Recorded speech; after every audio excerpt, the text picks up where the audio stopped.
Aujourd'hui, on va répondre à une vraie question. Est-ce qu'un robot tondeuse peut vraiment remplacer une tondeuse classique?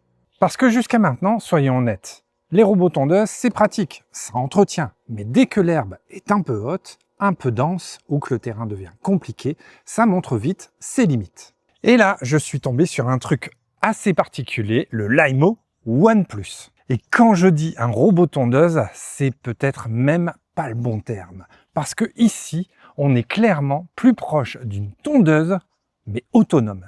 Chenille, vraie lame de tondeuse, puissance annoncée assez folle et surtout la promesse de pouvoir gérer des terrains que la plupart des robots évitent soigneusement. Alors la vraie question, c'est pas juste est-ce qu'il tond bien, mais c'est surtout ça sert à quoi ce genre de robot? Et est-ce que ça peut remplacer vraiment une tondeuse thermique ou électrique chez vous? On va voir ça ensemble.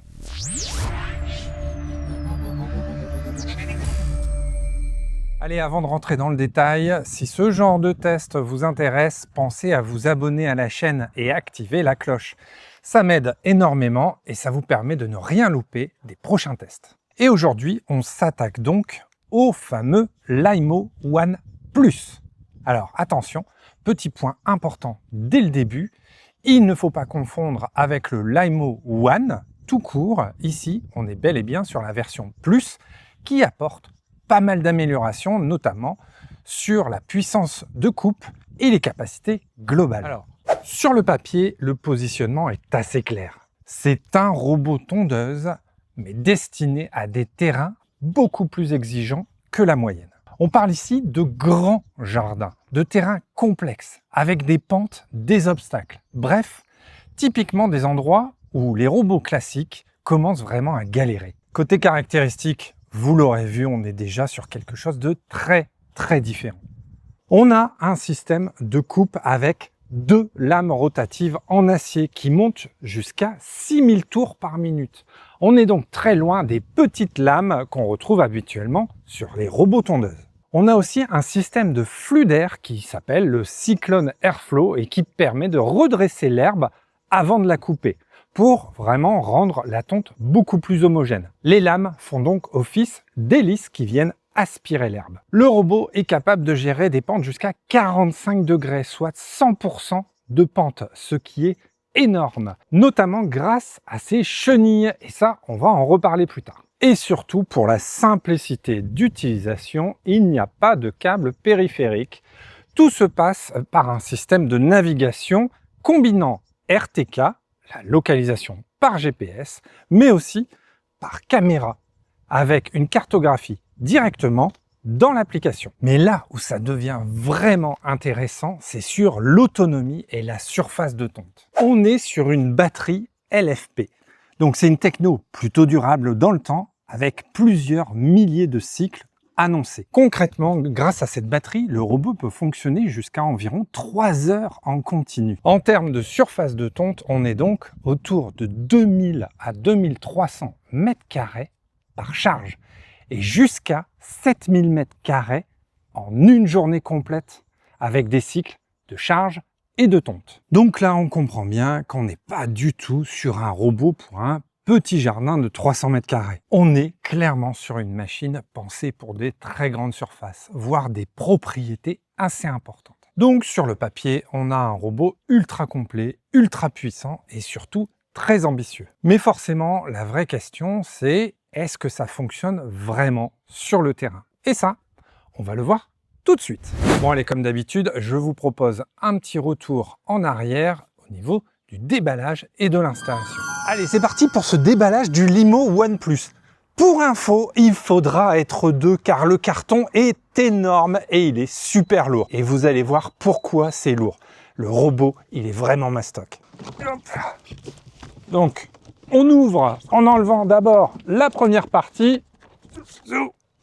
On est accueilli par cette fiche, la Quick Start Guide. Si vous avez l'habitude de voir des déballages de robots tondeuses, c'est toujours le même principe. On a l'ensemble des pièces à l'intérieur et on a toutes les premières étapes pas à pas pour installer et mettre en route le robot tondeuse. Et en dessous, énormément d'accessoires. On va avoir le mât à installer pour l'antenne RTK. Justement, notre petite antenne RTK qu'il va falloir visser sur le mât, mais aussi, si le mât n'est pas suffisant pour pouvoir déporter, eh bien, Limo propose ce bras qui est affixé par exemple sur votre perron de maison. Ça fait que l'antenne RTK sera bien en hauteur et donc va capter au maximum les satellites. Mais si vous avez un jardin dégagé, le mât sera largement suffisant. Pour le mât, la petite griffe pour planter dans la terre. Le bloc d'alimentation, relativement court en termes de câbles, mais c'est parce qu'on a une rallonge qui est gigantesque. Vous avez largement de quoi mettre la base et l'alimentation très éloignés. En parlant de câbles, vous avez aussi 2 câbles d'extension pour l'antenne RTK. Ici, on va avoir les traditionnelles vis à insérer dans la base pour solidariser la base avec la terre. Un manuel d'utilisation, à mon avis, dans toutes les langues, français, etc. Mais je pense qu'on n'en aura pas besoin puisque généralement, l'application nous guide pas à pas et c'est pas compliqué. Et en dessous de tout ça, la bête, The Beast, il est énorme, il est impressionnant. Franchement, je sais pas quoi dire. Les superlatifs vont fuser avec ce genre de robot. Regardez-moi la taille de ces chenilles. Je suppose qu'on va avoir, pareil, la partie tondeuse.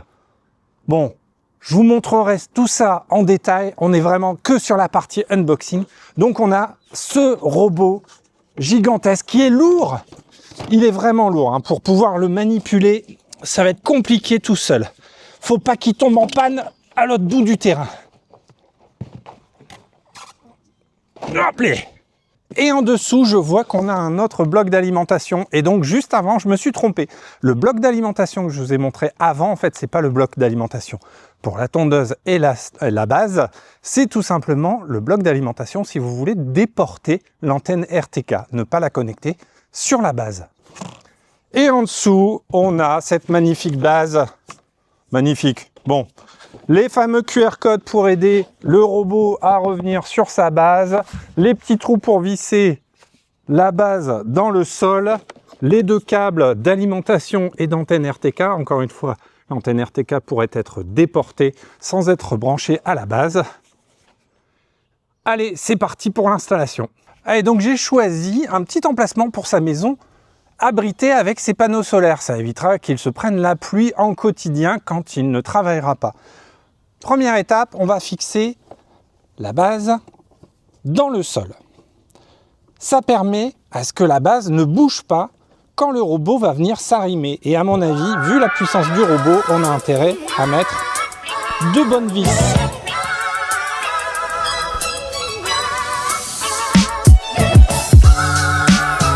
Ok, maintenant on va brancher l'alimentation. La petite prise femelle ici dans la prise mâle.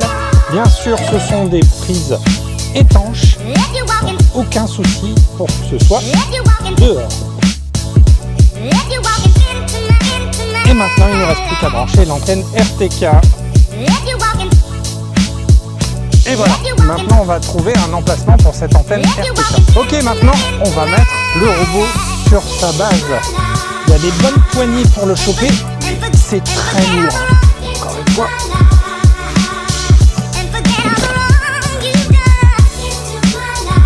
Voilà. Alors si comme moi vous ne l'avez pas vu, pourquoi la base n'est pas allumée et le robot ne charge pas, c'est que derrière, ici, là, il y a un petit interrupteur. Voilà, interrupteur, c'est mieux.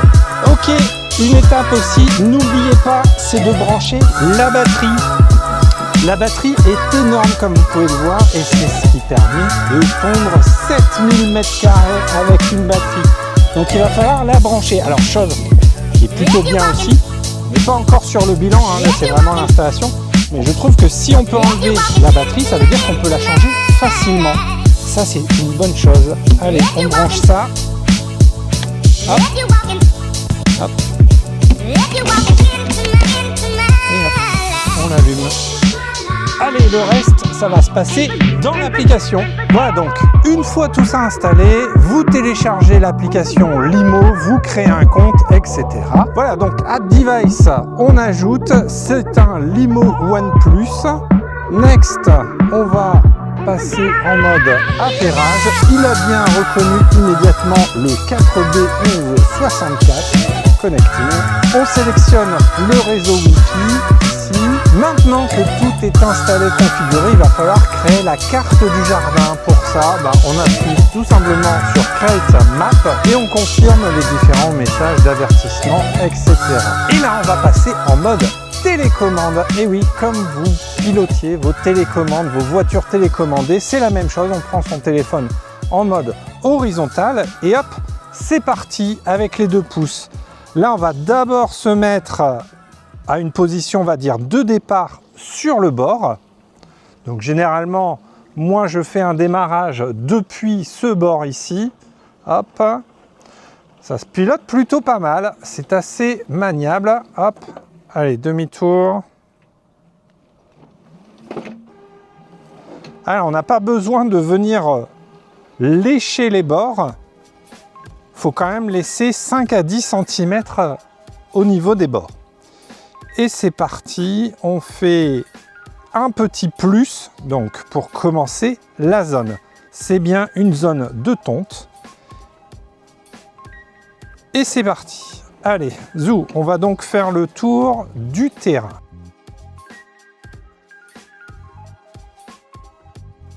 Donc vraiment rien de plus simple que de faire le tour comme ça de son terrain avec le petit droite-gauche, on avance. En tout cas, le robot, il est vraiment impressionnant de franchissement. Encore une fois, à chaque fois que je vous parle, pendant que je fais la carte, j'ai toujours un peu du mal à me concentrer et à faire une belle carte. Regardez-moi ça. Pas de souci, ça va tondre toutes les mauvaises herbes ici. Alors normalement, cette zone-là, généralement, je la laisse pas faire au robot tondeuse parce qu'il s'enlise, etc. On va justement tester si avec ses chenilles, il va pouvoir s'en sortir. Bon, il n'y a pas d'herbe à tondre, c'est vraiment histoire de tester la partie tout terrain avec les 2 grosses chenilles. Allez, on continue. Vous voyez, je suis plutôt droit et je laisse bien les 5 à 10 cm sur les bords. Alors là, j'essaye de me dépêcher parce que c'est l'heure de manger. Mais sinon, vous le faites doucement à votre rythme et on passe bien partout.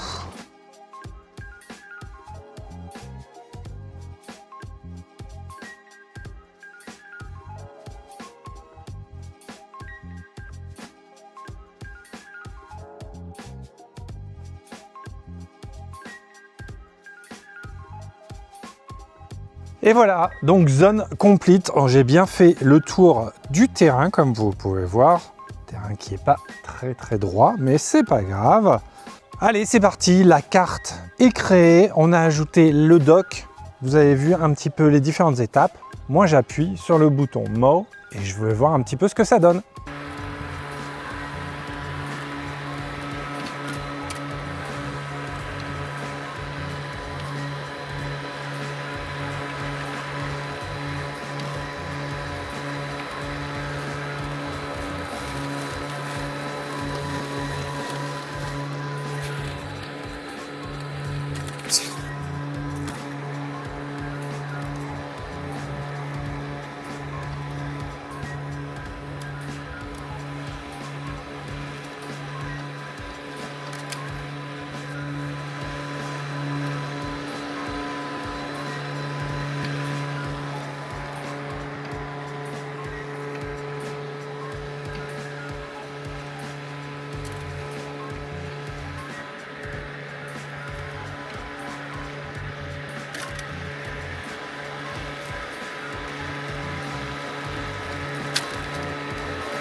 Vous le voyez sur les images, c'est simple, on comprend tout de suite qu'on n'est pas sur un robot tondeuse classique. Déjà au niveau du gabarit, c'est imposant, c'est lourd. On est sur une machine assez massive, bien plus grosse que la majorité des robots tondeuse qu'on a pu voir habituellement sur la chaîne.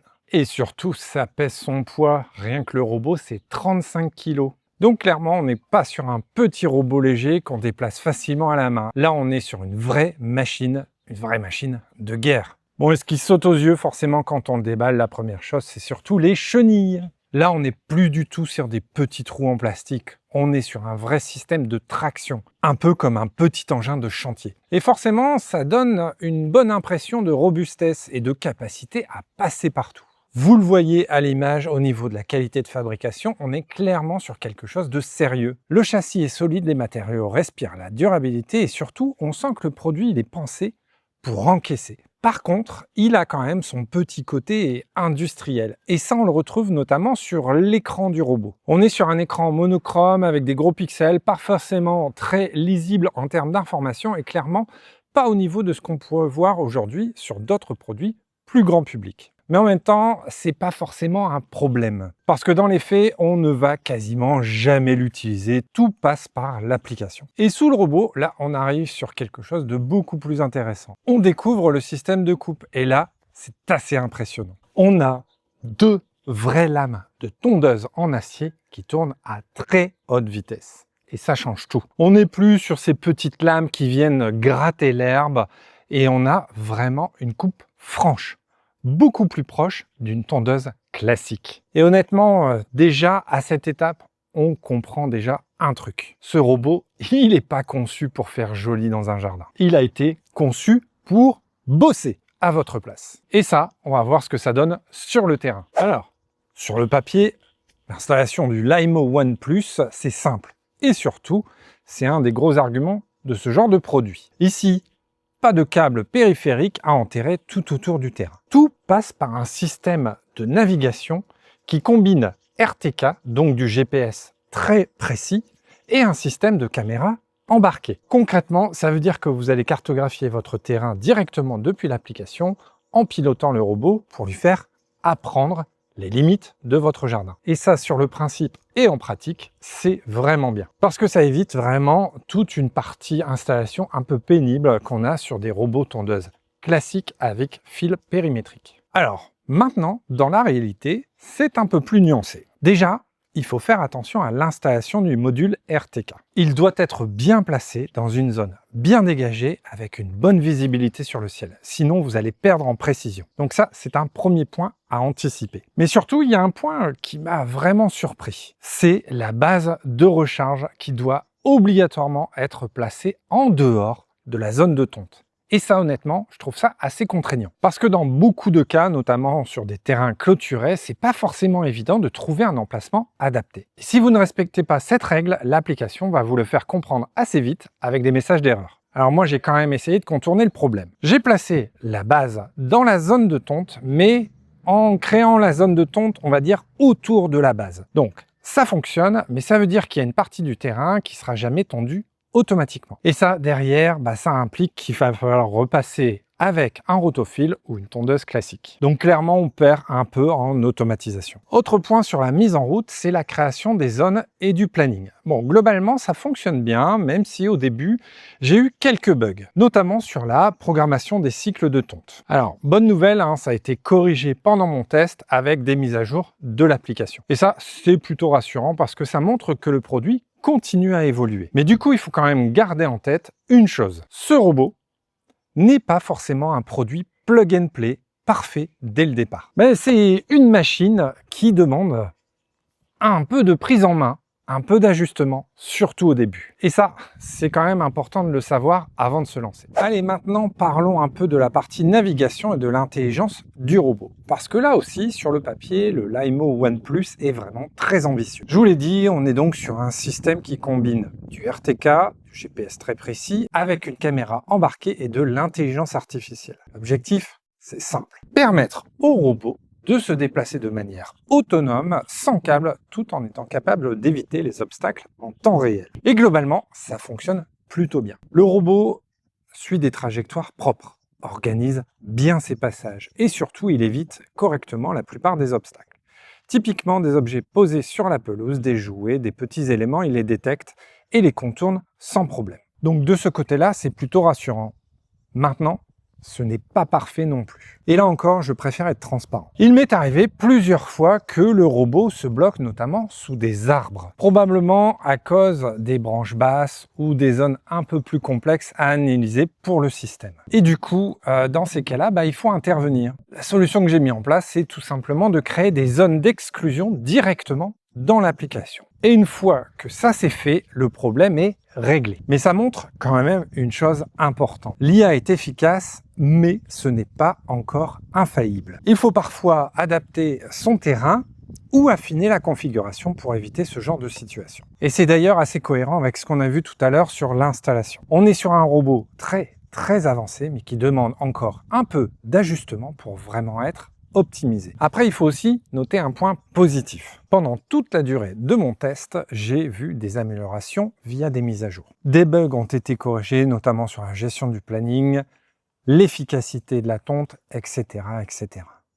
Donc clairement, le produit évolue. Et ça, c'est plutôt un bon signe pour la suite. Allez, avant de passer à la suite, je vous propose de faire un petit tour rapide de l'application, parce que c'est quand même là que tout se pilote au quotidien. Ok, donc au niveau de l'application, on est accueilli. On va rentrer au niveau de l'appareil. Vous voyez la carte qui a été créée, donc avec nos fameuses zones d'exclusion en orange. Et vous voyez aussi que j'ai créé deux zones. La zone à l'arrière avec le petit couloir qui permet de passer à l'avant, avec les deux zones aussi. Qu'est-ce qu'on peut dire? On a les paramètres tout simplement de tonte globale. Alors on peut sélectionner la tonte à 30 cm par seconde jusqu'à 1 mètre par seconde. La hauteur de coupe entre 3 cm et 10 cm et la vitesse de lame. On peut aussi lui demander tout simplement l'espacement de ces passages. On est quand même sur une tonte d'environ 40 cm. On va lui proposer d'espacer, on va dire, ces espaces entre 25 et 35 cm. On va pouvoir sélectionner aussi l'orientation des bandes. Donc là, hop, je sélectionne par exemple dans le sens du terrain, ce qui est beaucoup plus logique à ce niveau-là. On peut faire du cross pattern pour passer dans les deux sens. Je reviens en arrière. On peut sélectionner, bien sûr, si on a des zones différentes, des paramètres différents sur la zone 1, la zone 2, etc. On revient sur les paramètres global. Le bouton de Cancel Task, vous l'utiliserez souvent parce que, apparemment, s'il est bloqué, il faut d'abord annuler la tâche pour pouvoir le repiloter, etc. Les settings du device, la LED, on a ici une petite lumière le soir pour éclairer.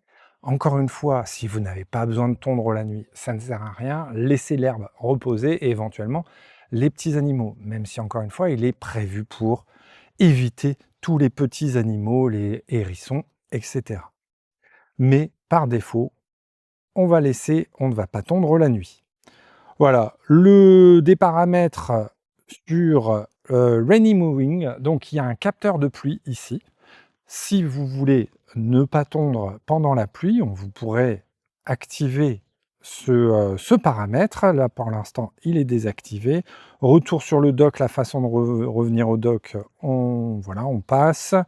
Qu'est-ce que je peux vous montrer? Mowing History, voilà, donc là, toutes les historiques de tonte. Et vous voyez ce petit robot, il a quand même tondu 13 490 m² depuis que je l'ai. Donc en 2875 minutes. Alors, très honnêtement, moi je ne le mets pas en vitesse 1 mètre par seconde, je le mets 30 cm par seconde, ça suffit largement. Et vous voyez un petit peu toutes les tontes avec quelques erreurs par moment, vous le voyez. Donc ici, il s'est planté à un moment donné, il a fallu le relancer. Il a bien tondu les 566 m² sur les 83 minutes. Voilà, donc on a vraiment tout l'historique et vous voyez qu'il a quand même pas mal tourné pour pouvoir vous donner ce résultat. Bien sûr, comme je vous disais tout à l'heure, on a une planification. Donc là, on voit au niveau de la planification, c'est paramétré à 11 h le lundi, mercredi et vendredi. On n'a pas besoin forcément de tondre tous les jours. On setup sur les deux zones et on va pouvoir sélectionner ici, par zone, les configurations. La vitesse, la hauteur de coupe, l'angle, etc. Zone 1, zone 2, comme vous pouvez le voir. Donc Donc ici, rien à toucher. On aura les configurations Wi-Fi, Bluetooth, ça je passe puisque normalement c'est au niveau du démarrage qu'on lance ça. La connexion avec l'antenne RTK, le bind. On a la possibilité de trouver le robot. Il va nous dire exactement où il se situe. On peut jouer un petit son. On va pouvoir changer le code de sécurité, le système d'antivol. Donc ça, c'est par rapport à une zone géographique. S'il sort de la zone, on va pouvoir loquer, verrouiller le robot, éventuellement si on nous le vole.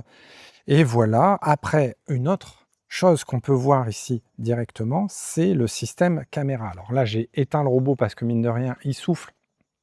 J'avais peur pour le micro. Je vais essayer de le rallumer. Voilà, donc comme vous pouvez voir sur l'écran, vous voyez tout mon matos pour filmer. Et puis, vous pouvez voir qu'on peut directement inspecter son jardin via la caméra. Et on a aussi le petit joystick pour piloter le robot directement via le téléphone. La petite lampe torche ici qui est allumée, voilà, on peut éteindre. Et comme d'habitude, on va pouvoir éditer la carte, comme je vous ai montré, donc rajouter des zones d'exclusion, splitter la carte. Si vous avez fait la zone en une seule fois et vous voulez séparer les zones, c'est possible. Tout supprimer, modifier les zones, les bords, tout ça c'est possible, c'est relativement du standard sur les robots tondeuses. On va dire ça fait le taf. Donc une chose aussi, si vous voulez lancer une tonte ponctuelle, non pas planifiée, vous pourrez le faire ici en sélectionnant Select Mo, alors toutes les zones, une seule zone, ou prochainement tracer directement une zone, dans une zone. Voilà, comme vous pouvez voir, stay tuned, this feature is coming soon. Bon, maintenant, on va parler de ce qui nous intéresse vraiment, la tonte. Et là, clairement, c'est le point où le Lymo OnePlus se démarque complètement. Déjà, la première chose, c'est la puissance. Dès les premières minutes, on le voit et surtout, on l'entend. Les lames tournent très vite, jusqu'à 6000 tours par minute, et surtout, ce sont de vraies lames de tondeuse. Résultat, la coupe est vraiment nette, franche, et surtout, ça ne ralentit pas. Même sur de l'herbe dense, un peu plus haute, le robot ne bronche pas. Et ça, c'est vraiment assez rare sur ce type de produit. On a aussi une largeur de coupe d'environ 40 cm. Et ça change beaucoup de choses. Parce que ça permet de couvrir beaucoup plus de surface en moins de passages et donc d'être beaucoup plus efficace globalement. Autre point intéressant, je l'ai dit en intro, c'est le système de flux d'air qui s'appelle le Cyclone Airflow. Concrètement, ça vient redresser l'herbe avant de la couper. Sur le terrain, ça se voit. On a une tonte beaucoup plus homogène, plus propre et surtout, il y a beaucoup moins de paquets d'herbe laissés derrière. Et ça, même quand l'herbe est un peu humide ou dense, par exemple le matin avec la rosée. Et ça, encore une fois, c'est vraiment un plus. Mais là où j'ai vraiment été surpris, c'est sur la capacité du robot à gérer des situations un peu extrêmes. Des zones avec de l'herbe très haute, des petites branches, voire même des débris. Alors là, clairement, il ne fait pas semblant. Les petites branches, par exemple, elles sont littéralement broyées par les lames. On sent vraiment qu'il y a de la puissance derrière. Alors oui, le robot est aussi très rapide. Je l'ai dit tout à l'heure, il peut avancer entre 30 cm et 1 mètre par seconde suivant les réglages. Donc concrètement, ça permet d'aller aussi vite sur le terrain. Mais honnêtement, c'est pas forcément le plus important. Parce qu'au final, ce qu'on veut, c'est pas que ça aille vite, c'est que ce soit bien fait. Et sur ce point-là, il vaut mieux parfois un peu ralentir pour avoir un résultat vraiment impeccable. Sauf si évidemment vous avez un très grand terrain et que vous avez besoin de couvrir plusieurs milliers de mètres carrés rapidement. Mais globalement, sur la qualité de coupe, on est clairement un cran au-dessus de ce qu'on peut voir habituellement sur les robots tondeuses. Et c'est là que le Lymo OnePlus prend tout son sens. Parce qu'on n'est plus sur un robot qui entretient une pelouse déjà parfaite. On est sur un robot capable de vraiment tondre. Et ça, même si c'est la première tonte du printemps. Un autre point sur lequel le Lymo OnePlus est censé être très fort, c'est sur les terrains difficiles. Alors, je préfère être transparent avec vous, j'ai pas de terrain avec de grandes pentes chez moi. Donc, j'ai pas pu tester les 45 degrés annoncés.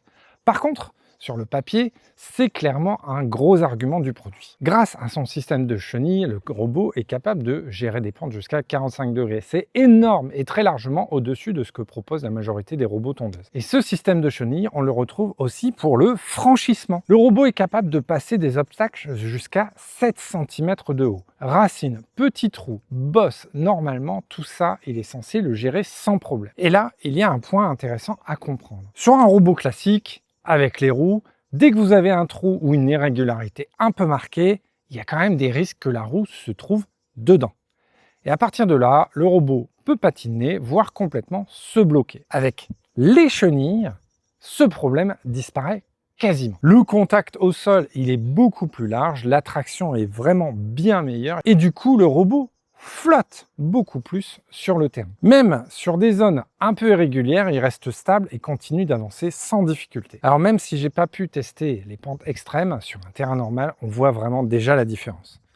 Le robot a une accroche vraiment impressionnante. Il patine pas, il reste stable et il passe là où beaucoup de robots classiques auraient déjà capitulé. Et ça se ressent aussi dans les retours d'autres utilisateurs et testeurs qui confirment que sur des terrains accidentés ou très en pente, le comportement est très solide. Petit clin d'œil à Technologie qui avait testé la version précédente. Donc clairement, si vous avez un terrain compliqué, c'est typiquement le genre de robot qui peut faire la différence. Et c'est aussi là qu'on comprend pourquoi il est aussi massif, aussi lourd et équipé de chenilles. C'est clairement pas juste pour le look, c'est vraiment pensé pour le terrain. Bon, après plusieurs semaines de tests, il est temps de faire un petit bilan. On va commencer bien sûr par les points forts. Allez, clairement, le premier, c'est la puissance. On est sur un robot qui est capable de vraiment tondre, pas juste entretenir. Les lames, la vitesse de rotation, la capacité de gérer l'herbe haute et dense, là-dessus, il est impressionnant. Deuxième point, c'est le terrain, les chenilles qui font vraiment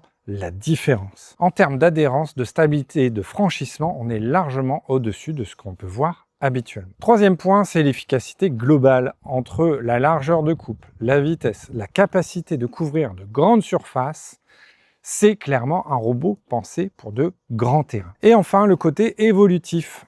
On voit que le produit est suivi, qu'il y a des mises à jour, et ça, c'est toujours un bon signe. Bon, maintenant, il y a aussi des points à améliorer. Le premier, pour moi, c'est la partie installation. Et notamment avec cette fameuse contrainte de la base de recharge qui doit être placée en dehors de la zone de tonte. Pas toujours très pratique et ça peut compliquer pas mal de configurations. Bon, deuxième point, c'est l'interface du robot. Ici, ce petit écran.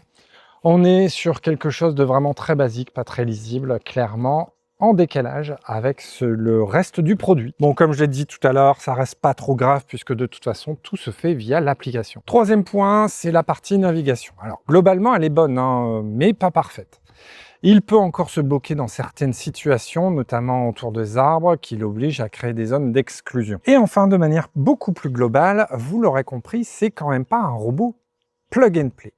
Il faut prendre du temps pour bien le configurer, pour bien comprendre son fonctionnement et l'adapter à son terrain. Mais une fois que c'est fait, le résultat est là. Alors au final, le Limo One Plus, ça sert à quoi? Bah très clairement, c'est pas un robot tondeuse pour tout le monde. Si vous avez un petit jardin bien plat, sans difficulté particulière, honnêtement, ce n'est pas forcément le produit le plus adapté. Il sera trop puissant, trop gros et surtout, vous n'exploiterez vraiment pas ses capacités. Par contre, si vous avez un grand terrain, un terrain un peu compliqué, avec des zones irrégulières, de l'herbe dense, ou tout simplement, vous en avez marre des robots tondeuses qui montrent leurs limites, ben là, ça commence à devenir très intéressant. Parce que ce robot, c'est pas juste un robot tondeuse, c'est une tondeuse autonome. Il est capable de faire un vrai travail de coupe, là où la plupart des robots se contentent d'entretenir. Alors oui, il demande un peu plus de mise en place. Oui, il n'est pas encore parfait sur tous les aspects. Mais en contrepartie, il propose quelque chose qu'on ne voit quasiment pas ailleurs aujourd'hui. Et ça, c'est clairement intéressant. Si vous voulez en savoir plus, je vous mets le lien dans la description. N'hésitez pas à aller jeter un œil. Comme d'habitude, si vous avez des questions, posez-les en commentaire, j'essaierai d'y répondre. Si la vidéo vous a plu, pensez au petit like et à vous abonner. Et moi, je vous dis à très bientôt pour un prochain test sur Ça sert à quoi ?